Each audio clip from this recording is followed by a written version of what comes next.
No firmes ese documento si quieres despertar mañana, susurró una voz femenina. Apenas un aliento frío contra el oído de Mateo de la Vega. Él se tensó.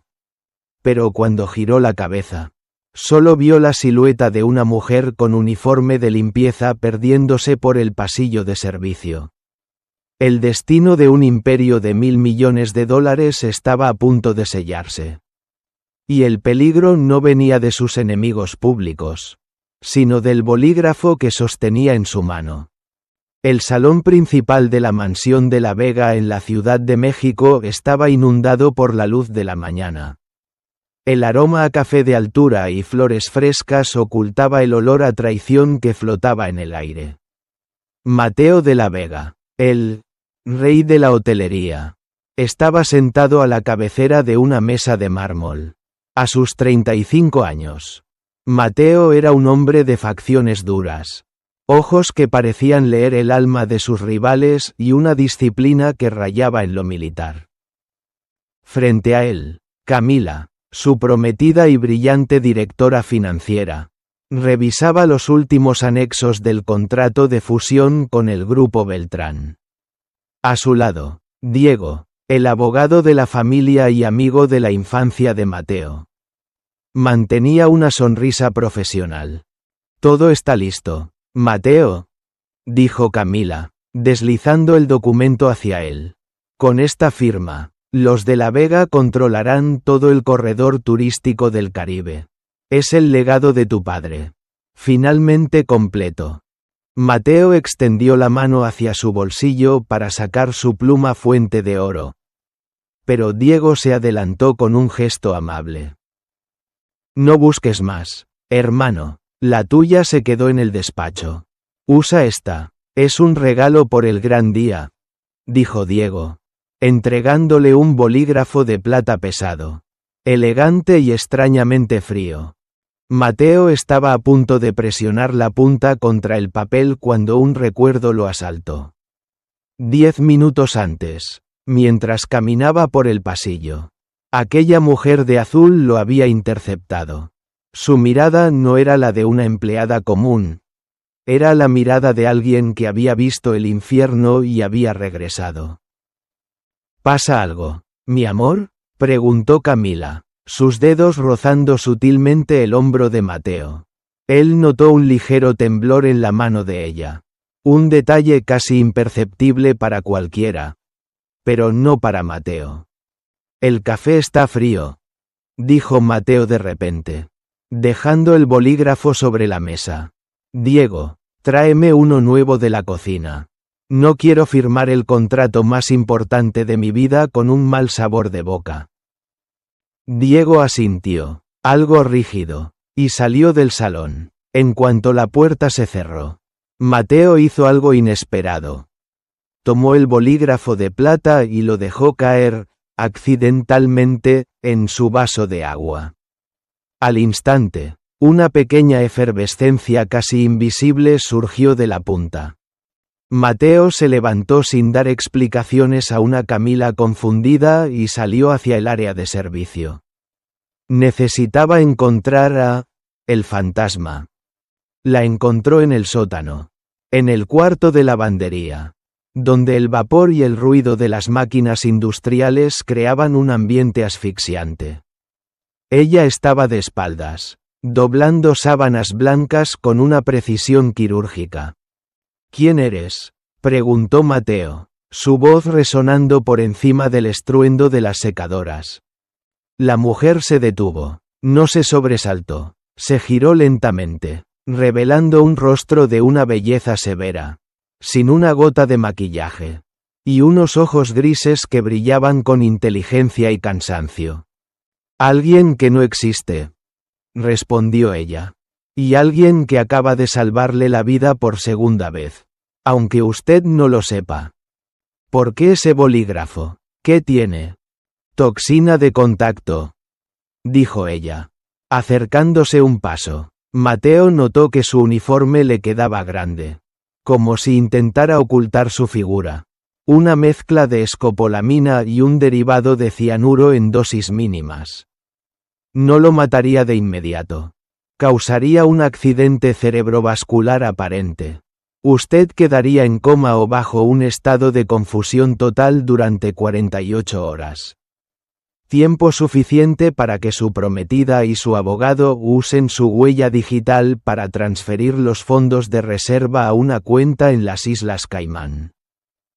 Mateo sintió un escalofrío. La precisión del plan era aterradora. ¿Cómo sabes tanto? Una empleada de limpieza no sabe de toxinas ni de movimientos bancarios internacionales. Hace 3 años. Yo era la directora de auditoría del SAT, Servicio de Administración Tributaria. Me llamaba Elena Rivas, dijo ella con una sonrisa amarga, hasta que descubrí que el senador Arismendi estaba lavando dinero a través de sus hoteles.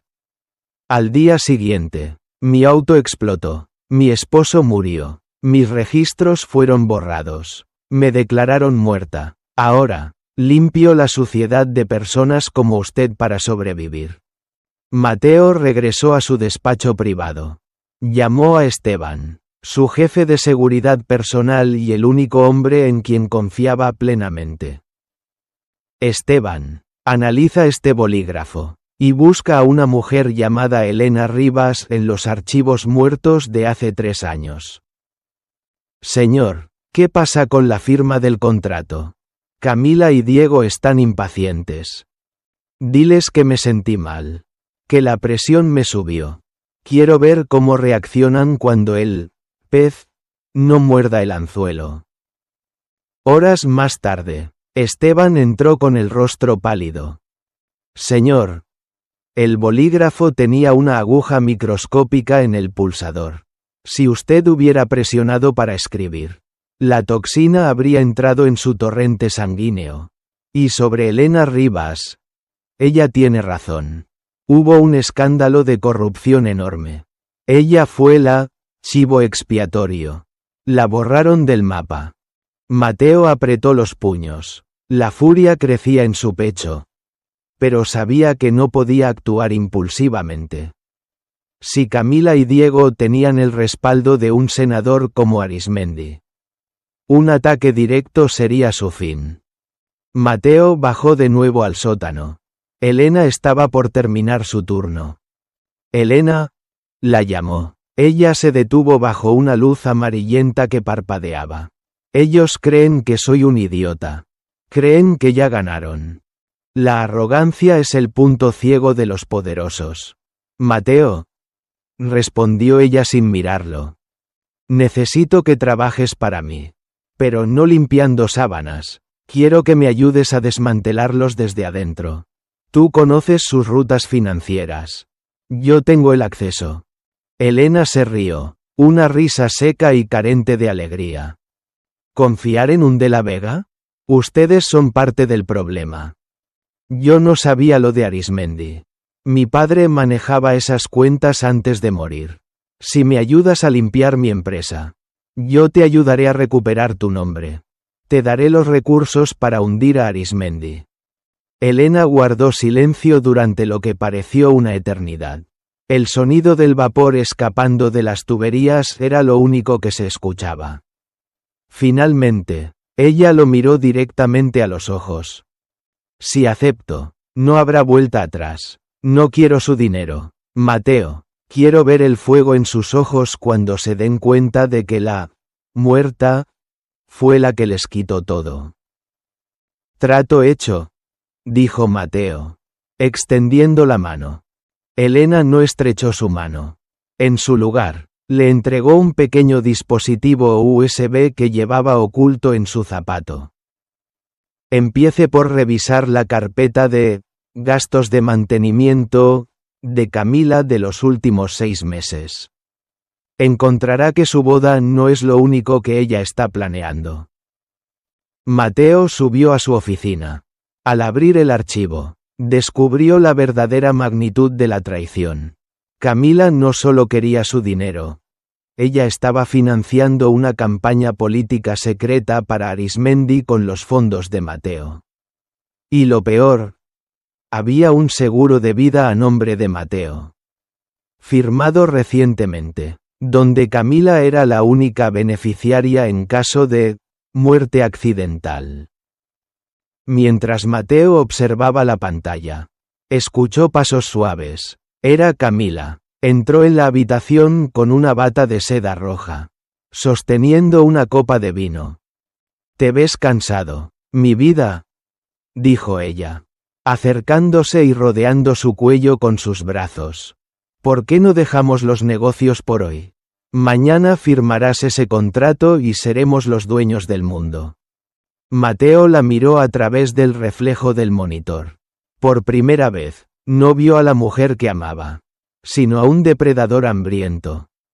«Tienes razón, Camila», dijo él, forzando una sonrisa. «Mañana será un día que ninguno de nosotros olvidará jamás. La confianza es una debilidad que los muertos no pueden permitirse», me dijo Elena mientras me entregaba un auricular invisible. Esa mañana, desperté al lado de la mujer que planeaba mi funeral.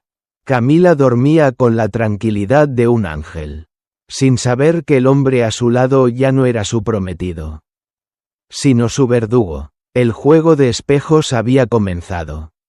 Mateo bajó a desayunar al jardín de la mansión. Camila ya estaba allí, luciendo un vestido blanco impecable, revisando su tableta. Diego, el abogado, apareció poco después, fingiendo preocupación por la salud de Mateo. «¿Cómo te sientes, Mateo?», preguntó Diego, escudriñando su rostro. «Ayer nos diste un susto. Los inversores del grupo Beltrán están un poco inquietos. Quieren ver tu firma hoy mismo». Mateo tomó un sorbo de café, sintiendo el auricular vibrar en su oído. La voz de Elena llegó clara. «Diego tiene un micrograbador en su reloj. No digas nada que no quieras que Arismendi escuche». «Solo fue un mareo, Diego, demasiado trabajo», respondió Mateo con una sonrisa ensayada. «De hecho, quiero que organicemos una cena de gala para mañana. Si vamos a firmar esta fusión, quiero que sea ante la prensa. Un evento que selle nuestra posición en el mercado». Camila levantó la vista, sus ojos brillando con codicia. «Es una idea maravillosa, amor. La prensa adorará la narrativa de la unión de poder». Mientras tanto, Elena no solo doblaba sábanas. Mateo le había entregado una tarjeta de acceso de nivel alfa. Aprovechando el cambio de turno, Elena se infiltró en el cuarto de servidores del hotel, ubicado en el ala este. Su objetivo: el libro negro. En cada gran corporación hay una contabilidad que nadie ve, y Elena sospechaba que Diego la escondía bajo el cifrado de la constructora fantasma que manejaba Camila. «Mateo, estoy dentro», susurró Elena a través del canal privado. «Necesito que mantengas a Diego ocupado por 15 minutos. Si entra en el sistema ahora, verá mi rastro de IP». Mateo miró a Diego. «Diego, necesito que revises unos documentos físicos en la caja fuerte de mi despacho. Creo que mi padre dejó una cláusula de herencia que olvidamos incluir en la fusión».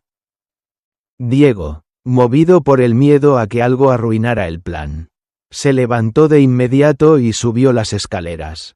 Mateo suspiró, contando los segundos. En el servidor, los dedos de Elena volaban sobre el teclado. Ella no era una simple auditora, era una cazadora de datos. Logró romper el cortafuegos y lo que encontró fue peor de lo que imaginaban. No era solo lavado de dinero. El grupo Beltrán, con el que Mateo se iba a fusionar, estaba en bancarrota técnica. La fusión era un vaciado de activos.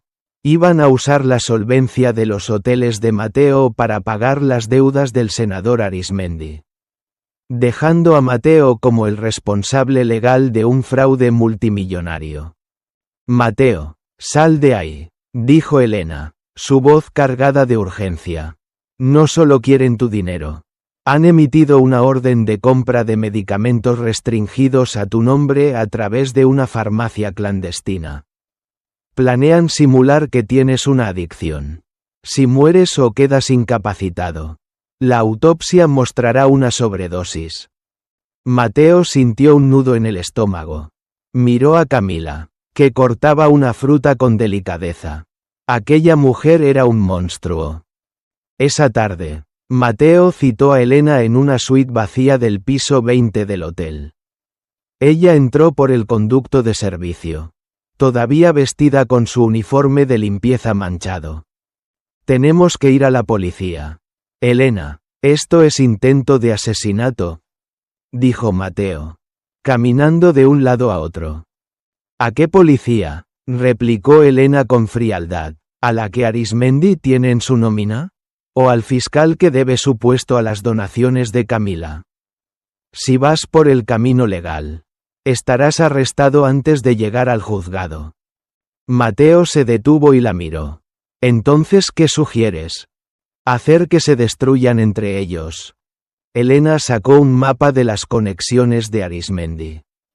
Camila cree que es la única amante y socia de Arismendi. Pero Diego también está robando a Arismendi. He encontrado transferencias que Diego ha desviado del fondo de la campaña hacia una cuenta personal en Suiza. Una chispa de comprensión se encendió en los ojos de Mateo. Si le hago creer a Camila que Diego la está traicionando con Arismendi, o que se está quedando con su parte del pastel. Exacto, dijo Elena, divide y vencerás. Mañana en la gala, les daremos la cuerda para que se ahorquen solos. Para empezar a sembrar la duda, Mateo decidió hacer un movimiento arriesgado. Esa noche, durante la cena privada previa a la gala, le entregó a Camila un collar de diamantes espectacular. Es para que brilles mañana. Mi vida, dijo él, besando su mano. Luego, se giró hacia Diego y le entregó un sobre. Y para ti, Diego, una copia de los nuevos estados de cuenta que me enviaron de Suiza por error. Parece que hay una discrepancia de 10 millones. Pensé que querrías revisarlo antes de que Arismendi se entere. El color desapareció del rostro de Diego. Camila, al escuchar 10 millones y Suiza, entrecerró los ojos. El veneno de la sospecha acababa de ser inyectado. Al final del día, Mateo encontró a Elena esperando en las sombras del estacionamiento. Lo hiciste bien, Mateo, pero ten cuidado. Diego no es un cobarde. Es una rata acorralada. Y las ratas muerden. ¿Por qué me ayudas tanto? ¿Elena?, preguntó Mateo. Podrías haber tomado esa información y huir. Elena se acercó, la luz de un farol iluminando la cicatriz casi invisible en su cuello. Recuerdo del atentado en su auto. Porque cuando mi auto explotó, el mundo siguió girando como si nada. Arismendi siguió sonriendo en la televisión. Tu familia siguió haciendo negocios con él. Necesito que este sistema se queme. Y tú eres la cerilla. Mateo la vio desaparecer en la oscuridad. Sabía que ella tenía razón.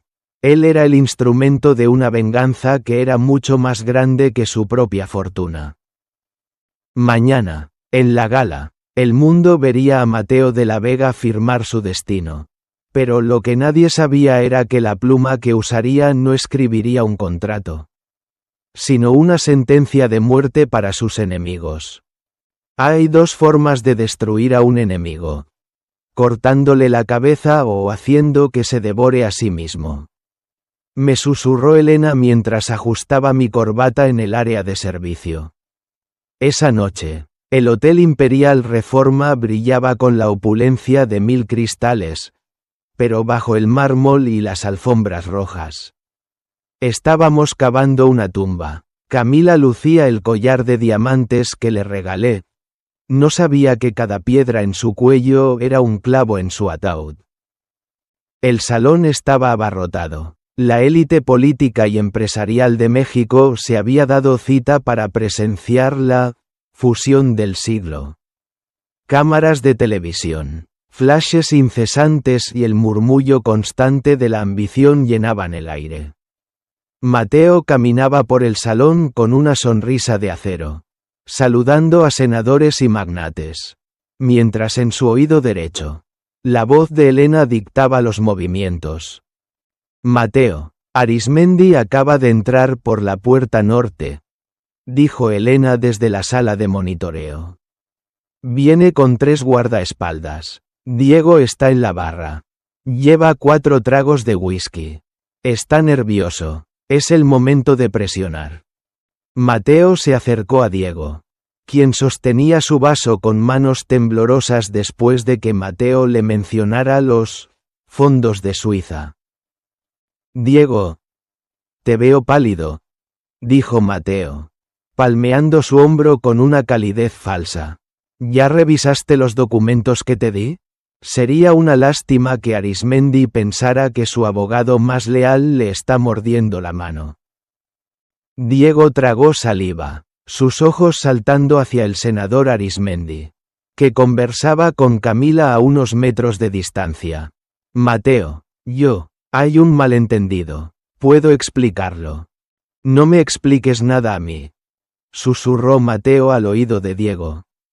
Explícaselo a Camila. Ella cree que tú y Arismendi planean dejarla fuera del negocio después de que yo desaparezca. Mateo dejó a un Diego aterrorizado y se dirigió hacia Camila y el senador Arismendi. Camila lucía radiante, pero Mateo notó cómo su mirada se desviaba constantemente hacia Diego.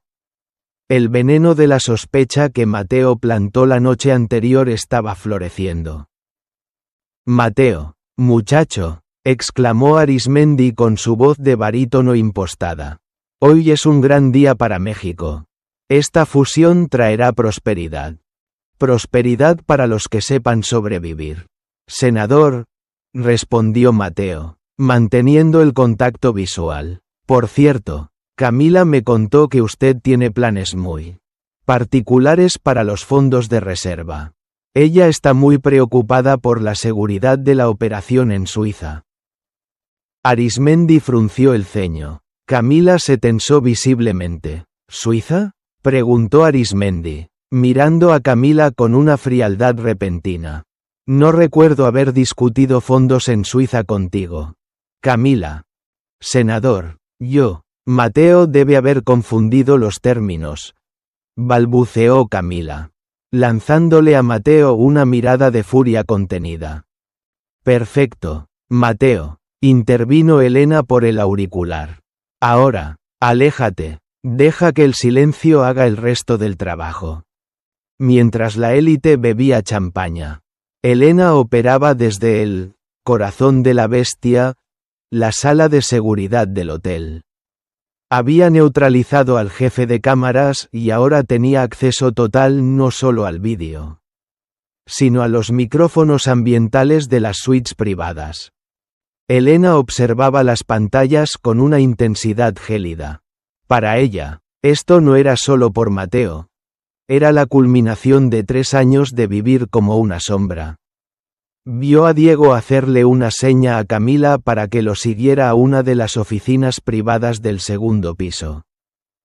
Mateo, el objetivo 1 y 2 se están moviendo a la oficina 204.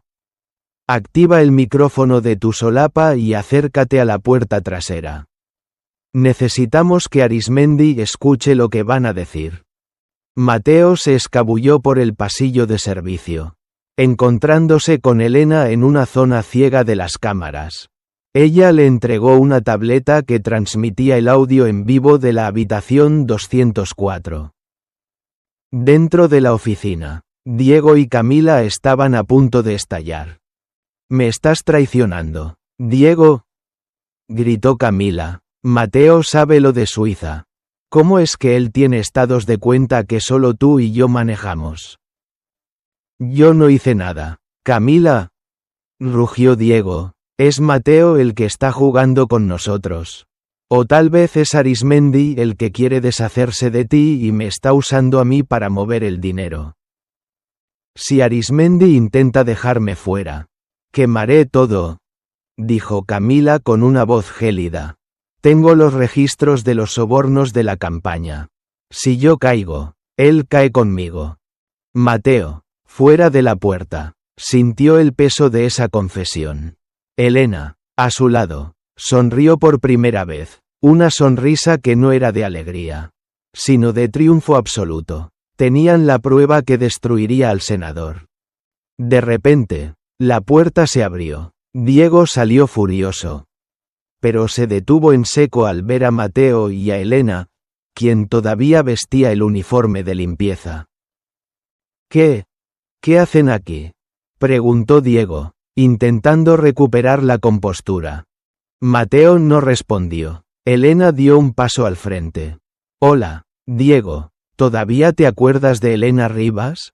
¿O las explosiones borran la memoria tanto como borran las vidas? Diego retrocedió como si hubiera visto a un muerto.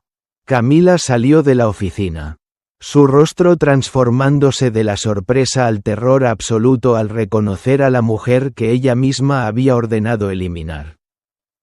Tú deberías estar muerta, susurró Camila. Eso es lo que pasa con la basura. Camila, dijo Elena con una calma aterradora. A veces, no se limpia bien y regresa para contaminarlo todo. En ese momento, Arismendi apareció al final del pasillo, escoltado por sus guardaespaldas. Había notado la ausencia de sus socios y su instinto de depredador le dijo que algo andaba mal. ¿Qué significa esto?, exigió el senador, mirando el cuadro. Mateo desafiante. Elena como un espectro vengador. Y sus dos cómplices temblando de miedo. Mateo levantó la tableta. Significa, senador, que toda su conversación en la oficina 204 acaba de ser retransmitida en vivo a las pantallas gigantes del salón principal. En este momento, sus amigos de la prensa y sus rivales políticos están escuchando cómo planeaba lavar dinero y cómo Camila tiene las pruebas de sus sobornos. Un silencio sepulcral cayó sobre el pasillo, solo roto por el sonido distante de los gritos y el escándalo que venía del salón principal abajo. La fusión del siglo se había convertido en el escándalo del siglo en cuestión de segundos. Arismendi, dándose cuenta de que su carrera acababa de implosionar, miró a sus guardaespaldas. Elimínenlos. Ahora, no importa quién vea. Los hombres sacaron sus armas. Mateo empujó a Elena detrás de él. Pero Elena ya estaba en movimiento. Ella no era una víctima. Era una sobreviviente entrenada por la necesidad. Lanzó una granada de humo que había robado del equipo de seguridad y la zona se llenó de una nube blanca cegadora. Por aquí, gritó Elena, arrastrando a Mateo hacia el conducto de la lavandería. Se deslizaron por el túnel de metal, cayendo sobre un montón de sábanas sucias en el sótano, tal como se habían conocido. Arriba, el caos era total. Las sirenas de la policía, que Elena había llamado de antemano usando una línea anónima del SAT, empezaban a resonar fuera del hotel. Sentados entre las sábanas, en la oscuridad del sótano, Mateo miró a Elena. Estaban cubiertos de polvo y sudor, pero estaban vivos. «Se acabó», dijo Mateo, tratando de recuperar el aliento. «No, Mateo», respondió Elena, limpiándose una mancha de hollín de la mejilla. «Esto no es el final. Arismendi tiene más recursos de los que imaginas. Acabamos de herir a la bestia. Pero una bestia herida es cuando más mata. Ahora empieza la verdadera cacería». Mateo se puso de pie y le extendió la mano. Esta vez, Elena sí la tomó. Ya no eran el millonario y la conserje. Eran dos fantasmas que habían decidido que el mundo debía conocer la verdad. Costara lo que costara. Este mundo no funciona con la verdad. Funciona con el poder para retorcerla. Me dijo Elena mientras esquivábamos un retén policial en una camioneta destartalada. En menos de una hora. Pasé de ser el soltero de oro de México a convertirme en el hombre más buscado del país. Arismendi no solo quería nuestra muerte. Quería que muriéramos con el nombre manchado de sangre y lodo. La cacería humana había comenzado. A pesar de que las pruebas se proyectaron en la gala, Arismendi movió sus hilos con una velocidad aterradora. Para la medianoche, todos los noticieros nacionales repetían la misma narrativa. Mateo de la Vega. Bajo un brote psicótico por consumo de drogas. Había secuestrado a su prometida y asesinado a un guardia de seguridad. Arismendi no solo congeló mis cuentas, activó una alerta roja. Ya no éramos héroes, éramos fugitivos. Nos están cazando tanto la policía como los sicarios de Arismendi, dijo Elena. Con los ojos fijos en el retrovisor. No podemos quedarnos en la ciudad. En el asfalto somos blancos fáciles. Elena condujo hasta las afueras de la ciudad, hacia una zona de minas abandonadas en el Estado de México. Llegamos a una construcción ruinosa que parecía un almacén de desechos, pero al entrar, descubrí un búnker tecnológico oculto tras paredes de concreto falso. ¿Por qué tienes todo esto?, pregunté, viendo los monitores y los mapas de las rutas de Arismendi. Porque sabía que este día llegaría, respondió Elena, y por primera vez. Su voz flaqueó. Hace 3 años, Arismendi no solo mató a mi esposo, también secuestró a mi hija de 5 años. Sofía, la usa como una garantía. Un seguro de vida para que yo nunca me atreva a testificar. He pasado cada segundo de estos años planeando cómo sacarla de ahí. Me quedé helado. La lucha de Elena no era solo por justicia. Era una misión de rescate desesperada. Ella no era una sombra por elección, sino por pura supervivencia materna. Mientras tanto, en la Ciudad de México, Arismendi estaba fuera de sí. Camila y Diego estaban frente a él, temblando. Dejaron que una gata de lavandería y un junior les vieran la cara. Rugió Arismendi, tirando un escritorio de roble. Diego, tú conoces los escondites de Mateo. Si no los encuentras antes del amanecer, serás tú quien termine en una fosa común. Te daré al Ojo de Halcón y a su equipo de asalto. Haz que parezca un suicidio por sobredosis. Diego, acorralado por el miedo y su propia ambición, asintió. Sabía que si no mataba a Mateo, su propia vida no valía un centavo. La lluvia comenzó a caer con una furia implacable. Dentro del búnker, Elena intentaba rastrear la señal de un GPS oculto que había logrado infiltrar en la mansión donde Arismendi guardaba a sus rehenes. La tengo, gritó Elena. Está en una finca en Valle de Bravo. Pero Mateo es una fortaleza. Hay sensores térmicos y patrullas cada 10 minutos. De repente, el monitor de seguridad exterior se apagó de un disparo. Las luces del búnker parpadearon. Ya están aquí, susurró Mateo, tomando un arma que Elena le extendió. Una lluvia de balas atravesó el techo de lámina. El equipo de asalto de Diego había llegado.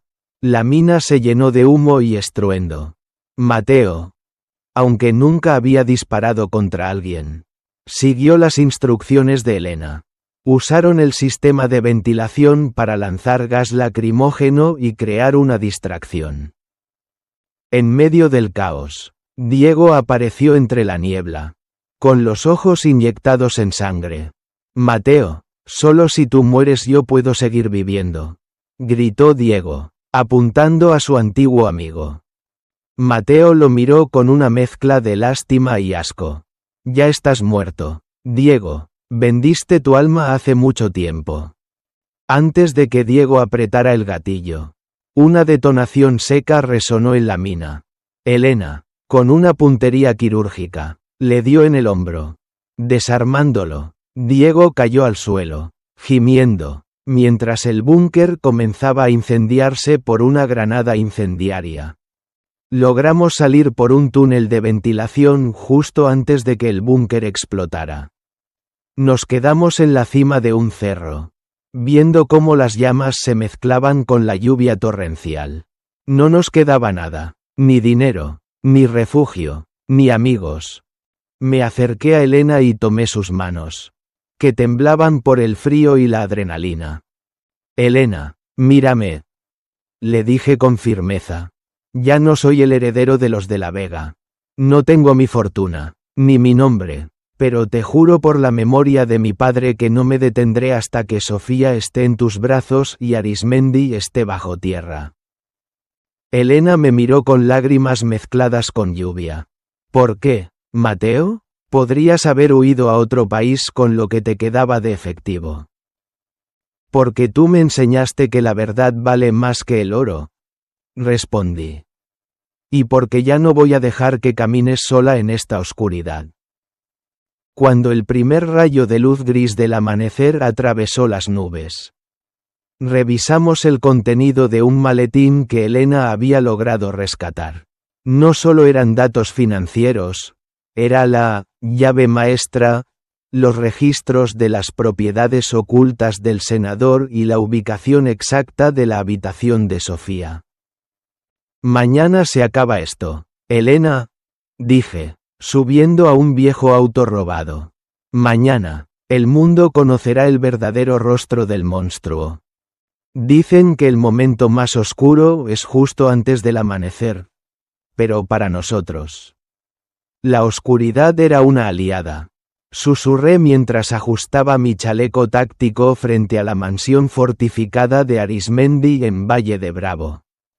No teníamos un ejército, solo teníamos la verdad y el hambre de justicia de una madre que no tenía nada que perder.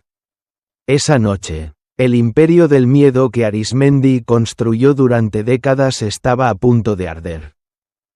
La finca, Los Olivos, era un búnker de lujo rodeado de muros de 3 metros y guardias armados.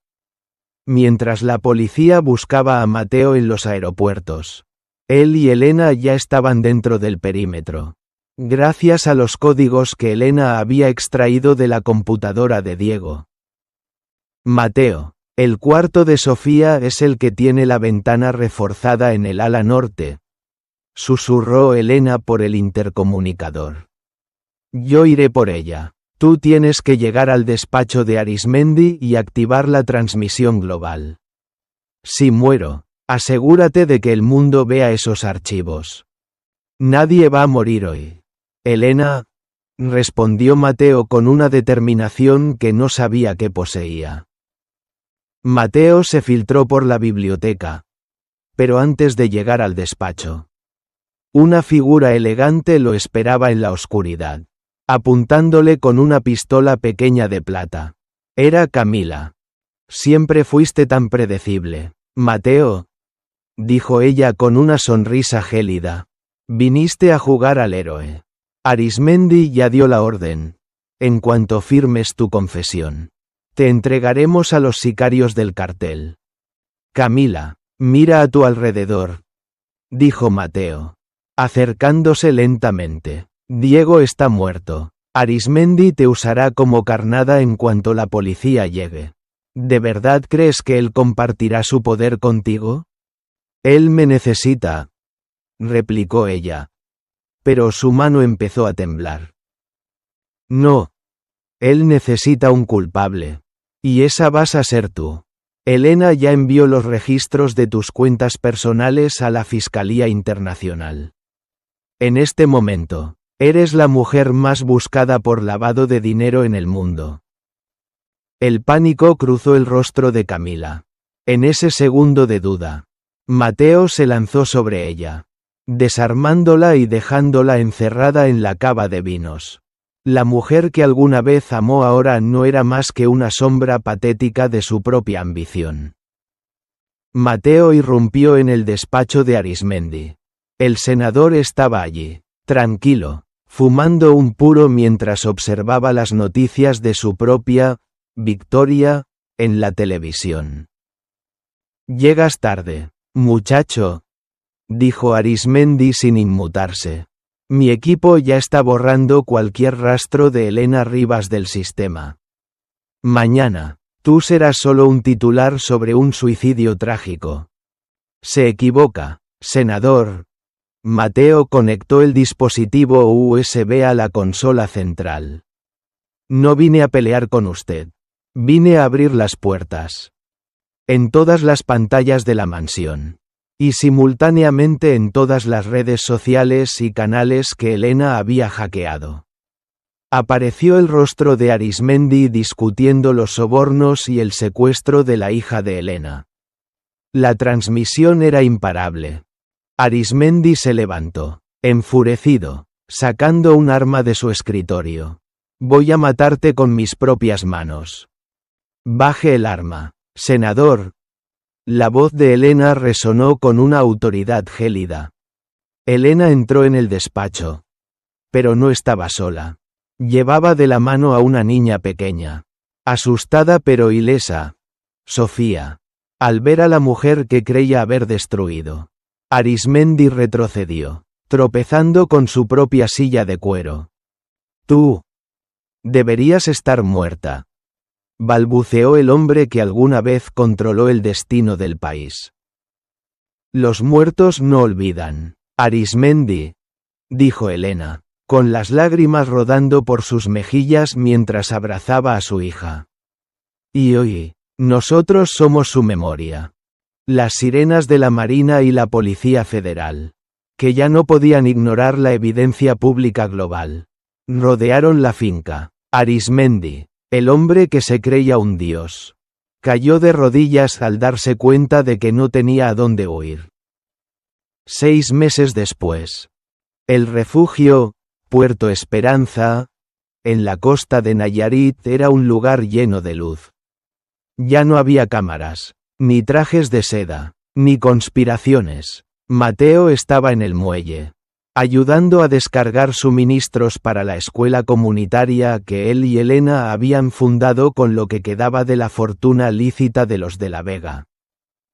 Elena salió a su encuentro, con un vestido sencillo y el cabello al viento.